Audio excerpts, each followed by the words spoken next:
Hi అండి. Welcome back to my channel vlogs by Indu. అందరూ ఎలా ఉన్నారు? నేనైతే చాలా బాగున్నానండి.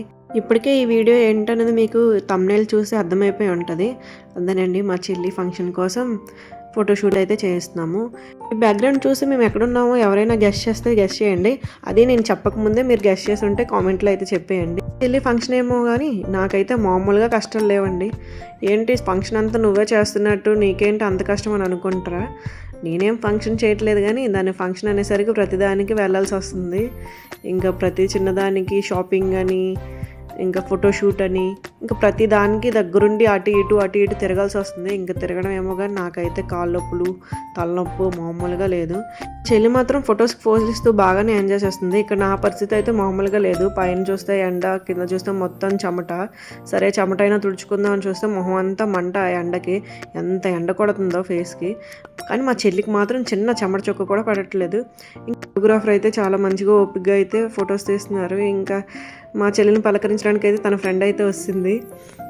అయితే ఫొటోస్కి మంచిగానే స్టిల్ ఇస్తుంది కానీ నవ్వమంటే మాత్రం నవ్వట్లేదు. దాన్ని నవ్వించడానికి నేనైతే మామూలుగా తంటలు పడలేదు.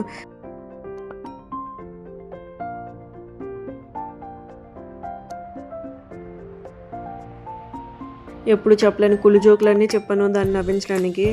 ఇంకా ఏం చేయాలో తెలియక కుళ్ళు జోకులకి మా చెల్లి నవ్వింది కూడాను. ఇంకా మా చెల్లి ఎంత బక్కగా ఉందంటే పాపం ఆ లెహంగా కూడా తను మోయలేకపోతుంది, అంత బక్కగా ఉంది. మళ్ళీ వెనకాతల లెహంగాని కూడా ఒకళ్ళు మోసుకొని రావాలి.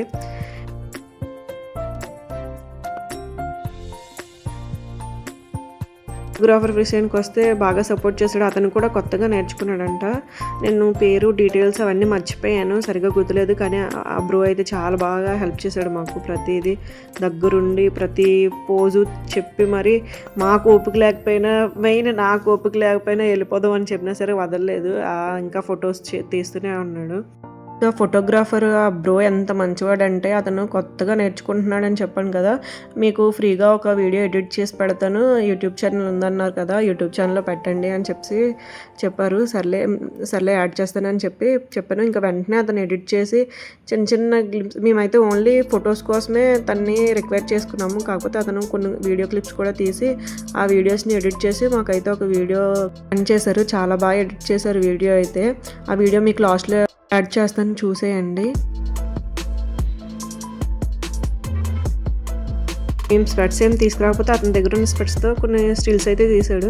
ఒకసారి నేను కూడా ట్రై చేద్దాం కదా అని పెట్టుకున్నాను. నన్ను చూసి నేను దడుచుకొని ఇంకా వెంటనే తీసేసాను.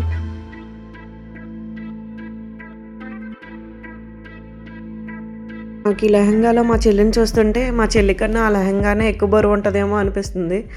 మేబీ ఆ గాలి వచ్చినా సరే ఎగిరిపోకుండా లెహంగా ఎంత సపోర్ట్ చేస్తుందో మా చెల్లికి, ఆ విషయంలో ప్లస్ అని అనుకోవాలి.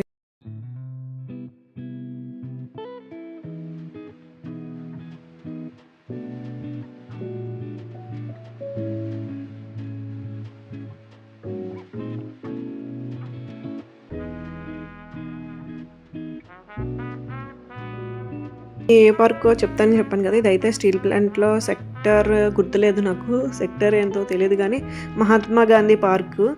ఇంక ఈ పార్క్లోనే నా పెళ్ళి ఫోటోషూట్ కూడా జరిగింది.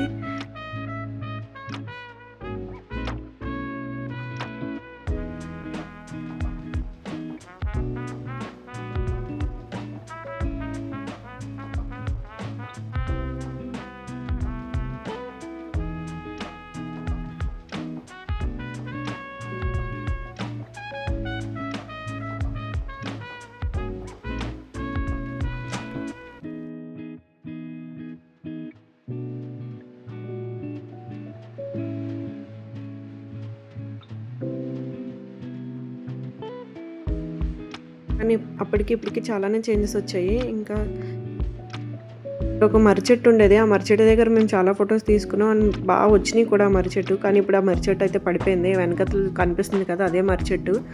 అదే ఓడలు పట్టుకొని మేము ఊదుంటే ఫోటోగ్రాఫర్ అయితే ఒక 2 ఫోటోలు తీసాడు. నాకు ఆ ఫోటో అయితే చాలా ఇష్టం. కానీ ఇప్పుడు అది ఆ మర్రి చెట్టు పడిపోవడం చూసి చాలా బాధ అనిపించింది.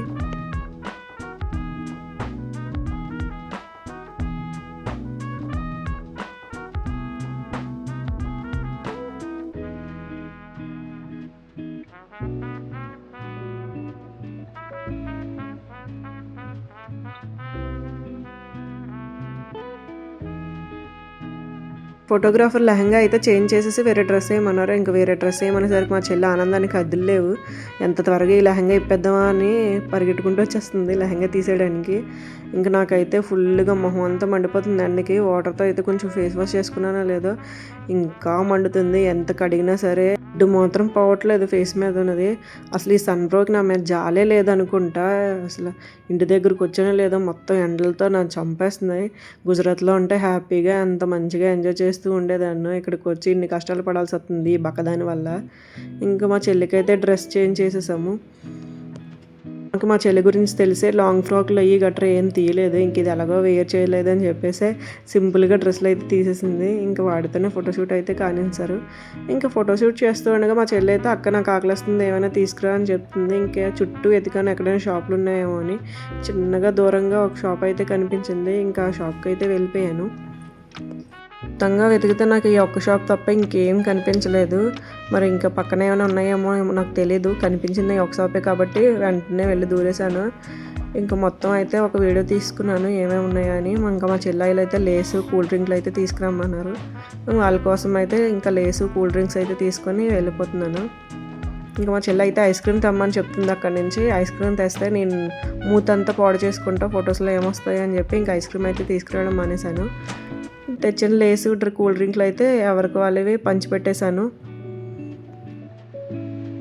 కూల్ డ్రింక్స్ ఇవ్వగానే ఫోటోగ్రాఫర్ బ్రేక్ అయితే చెప్పారు కూల్ డ్రింక్స్ తాగడానికి. ఇంక ఈ లోపు అయితే డ్రెస్ చేంజ్ కూడా చేసేయమన్నారు. ఇంకా మా చెల్లి కోసం అయితే డ్రెస్ చేంజ్ అయితే చేసేసాము. ఇంకా నేను డ్రెస్ చేంజ్ చేసి జడ అయితే వేయించాను. జడ వాళ్ళ పిన్ అయితే మేకప్ అయితే వేస్తుంది.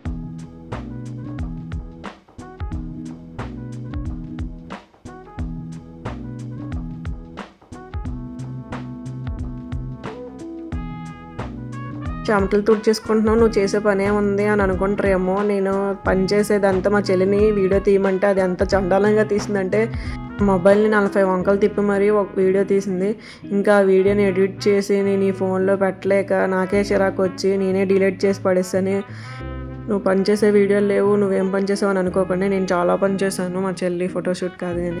ఇంకా అప్పటికి ఈవినింగ్ అయిపోయేసరికి ఇంకా పిల్లలు పెద్దలు అందరూ అయితే వాకింగ్కి గేమ్స్ ఆడుకోవడానికి అయితే చేస్తున్నారు. ఇంకా ఫోటోగ్రాఫర్ అన్నారు వేరే ప్లేస్కి ఎక్కడికైనా వెళ్ళిపోతాం ఇక్కడ ఫుల్ ఉన్నారు కదా క్రౌడ్ మళ్ళీ ఫొటోస్కి ఇబ్బంది అవుతుంది అని చెప్పి ఇంకా వేరే ప్లేస్కి వెళ్దామని చెప్పి తీసుకొచ్చారు. ఇంకా పక్కనే ఉన్న షిరిడి సాయిబాబా గుడికి అయితే వచ్చాము. ఇంకా అక్కడ కూడా పెద్ద ఏం తీసుకోలేదు. జస్ట్ స్టెప్స్ పైన ఒక 3-4 పోజెస్ అయితే తీశారు. ఇంకా షిరిడి సాయిబాబా టెంపుల్ నుంచి అయితే అక్కడ పక్కనే పూరి జగన్నాథ స్వామి ఆలయంకి అయితే తీసుకొచ్చారు. నిజంగా అండి ఎంత అందంగా ఉందో స్వామివారి ఆలయం. నేనైతే ఇదే ఫస్ట్ టైం చూడడం. మాకు ఇంత దగ్గరలో ఉన్నా నాకు తెలియదు అసలు టెంపుల్ ఉందని. చెల్లి ఫోటోషూట్ కాదు కానీ నేను ఈ టెంపుల్ చూసే అవకాశం అయితే నాకు దక్కింది. చాలా అందంగా ఉందండి టెంపుల్. మళ్ళీ ఇంకొక రోజు ఖాళీగా ఉన్న రోజు అయితే దర్శించుకోవడానికి రావాలి. ఇంకా లోపలికి అయితే వెళ్ళాము. టెంపుల్ అయితే చాలా బాగుందండి. మీలో ఎంతమంది ఈ టెంపుల్కి విజిట్ చేశారో కామెంట్లో అయితే చెప్పండి. నాకైతే టెంపుల్ చాలా బాగా నచ్చింది. నెక్స్ట్ టైం వచ్చినప్పుడు గ్యారంటీగా ఈ టెంపుల్కి అయితే దర్శనం చేసుకోవడానికి అయితే రావాలని అప్పుడే అనుకున్నాను. ఇంకా నెక్స్ట్ టైం వచ్చినప్పుడు వీడియో తీసి కూడా పెడతానులేండి. ఇంక ఇక్కడ కొన్ని క్లిప్స్ అయితే తీశారు. ఇంకా నేను లోపలికి వెళ్ళి వీడియో తీద్దాం అనుకున్నాను కానీ ఆ ఫోటోగ్రాఫర్ అన్నారు పంతులు గారు కెమెరాస్ అలౌ చేయరు తిడదారు అని చెప్తా అనేసరికి ఇంకా లోపలికి వెళ్ళి అయితే వీడియో అయితే తీయలేదు ఎందుకులే రిస్క్ అని చెప్పేసి. ఇంకా ఇక్కడ కూడా చీకటి అయిపోయింది. ఇంకా ఫొటోస్ ఏం రావని చెప్పేసి ఇంక మేమైతే బయలుదేరేసాము. ఇంటికైతే వచ్చేసాము.